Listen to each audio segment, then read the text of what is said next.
नमस्कार। जय श्री राम।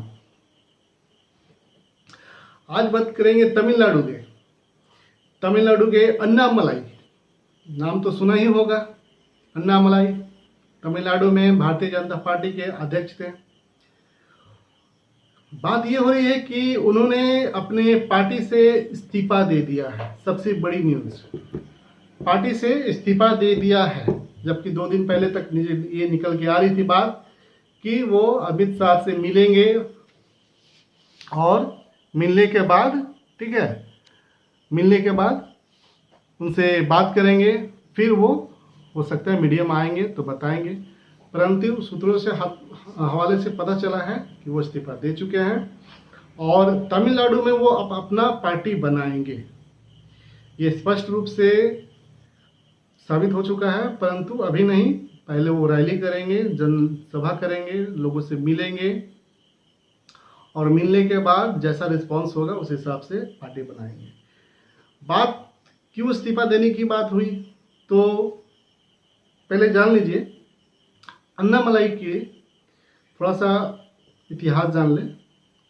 अन्नामलाई एक पूर्व आईपीएस अधिकारी रह चुके हैं। 2011 में उन्होंने नौकरी ज्वाइन किया था और उसके बाद 2019 में उन्होंने उस नौकरी के पद से इस्तीफा दे दिया और उसके बाद वो भारतीय जनता पार्टी में ज्वाइन किए। भारतीय जनता पार्टी में ज्वाइन होते ही उसे भारतीय जनता पार्टी के अध्यक्ष बना दिया गया और अध्यक्ष के तौर पे उन्होंने काफ़ी जी तोड़ मेहनत की। और क्योंकि तमिलनाडु के वो लोकल हैं और वहाँ की जो राजनीति है उनसे काफ़ी समझ रखते हैं, जिसके कारण तमिलनाडु में उन्हें अब चेहरा जो है बनाया गया था भारतीय जनता पार्टी के ओर से।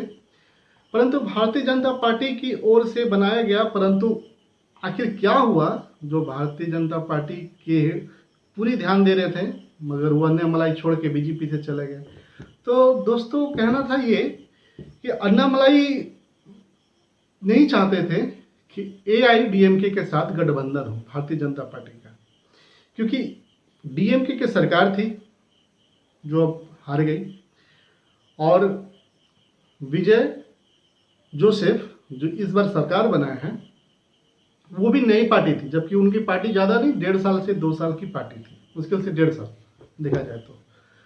और जनता में एक आक्रोश था डीएमके से। तो जब डीएमके से आक्रोश होता है और एआईडीएमके भी उसी का हिस्सा थी, तो जाहिर सी बात है डीएमके एक पुरानी पार्टी थी, उससे टूटकर डीएमके एआईडीएमके बना और ये एआईडीएमके का भी जो कैरेक्टर होता है वो अच्छा नहीं था।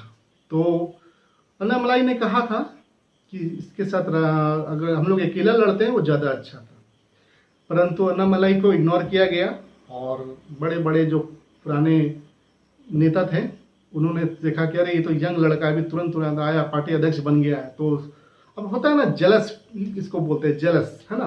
कोई हमारे सामने हमसे छोटा उम्र का लड़का इतना आगे बढ़ के तुरंत अभी 1 साल हुआ भी नहीं है और बताइए पार्टी का अध्यक्ष बन गया, ये आते के साथ ये बन गया, इसको सारा अमित शाह और नरेंद्र मोदी अपने साथ बैठाते हैं। मतलब लोगों को जलस तो लोगों ने फोड़ना शुरू कर दिया और उसके बाद क्या हुआ कि इसको थोड़ा साइड कर दिया गया, है ना। तो इनका बात को माना नहीं गया, इतना वैल्यू नहीं दिया गया।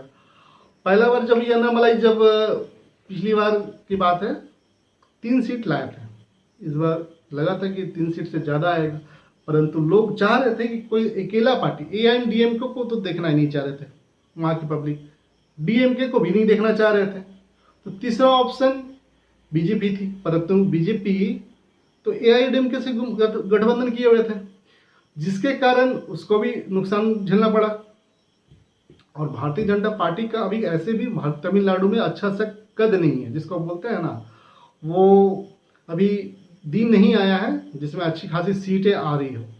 तो इसलिए वो गठबंधन से सोचे कि गठबंधन करेंगे तो कम से कम कुछ उनके नाम पे ही वोट मिल जाएगा, पर ऐसा हुआ नहीं। और विजय जोसेफ जो है, जो अपने टीम के पार्टी बनाए हैं, वो नया नया है। और सबसे बात है कि तमिलनाडु में एक खासियत क्या है कि जो भी आते हैं ज़्यादातर बॉलीवुड से आते हैं। आप इतिहास उठा के देख लीजिए। आप डीएमके, एआईडीएमके, इनमें ज़्यादातर सब फिल्म एक्टर, डायरेक्टर, प्रोड्यूसर सब इसमें भरे पड़े हैं। अब जो स्टालिन की सरकार थी, वो स्टालिन भी खुद एक डायरेक्टर थे। विजय अभी जो हाल ही में बन के आए हैं, वो खुद ही एक एक्टर है।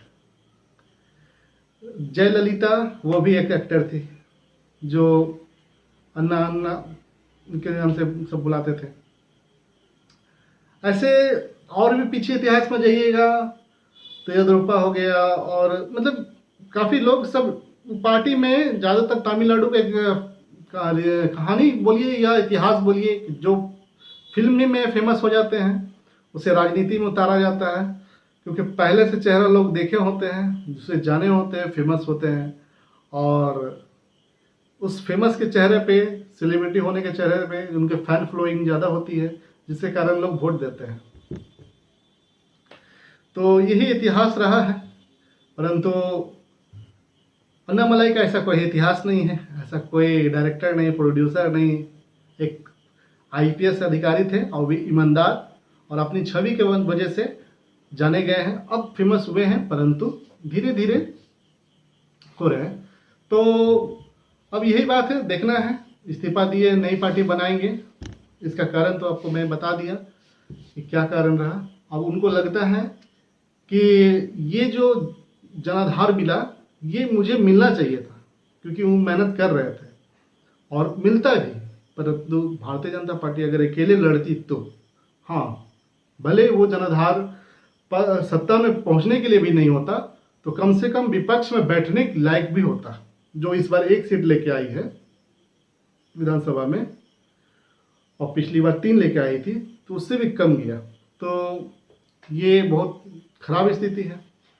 अब अन्नामलाई अगर अपना पार्टी बनाते हैं तो वो भी अच्छी बात है।